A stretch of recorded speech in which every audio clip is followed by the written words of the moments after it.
গল্পের নাম দাঁতের মাজন।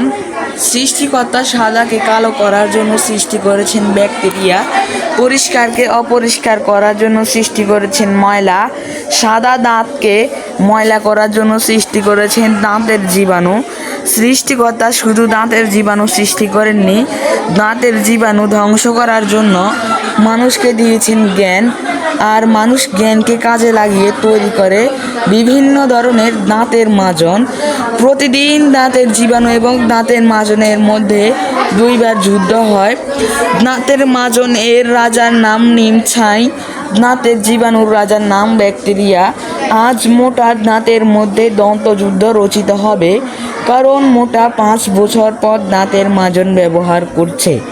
মোটা দাঁত মাজা শুরু করলো। মোটার দাঁতের মধ্যে দাঁতের মাজন দল এবং দাঁতের জীবাণুরা সামনাসামনি দাঁড়ালো। দাঁতের মাজনের রাজা নিমছাই দাঁতের জীবাণুদের উদ্দেশ্য করে বলল, তাড়াতাড়ি আত্মসমর্পণ কর, নাহলে শুটিয়ে লাল করে দেব। তখন দাঁতের জীবাণুর রাজা ব্যাকটেরিয়া বলল, আমাদের গায়ের রং লাল, আমাদের লাল করতে হবে না।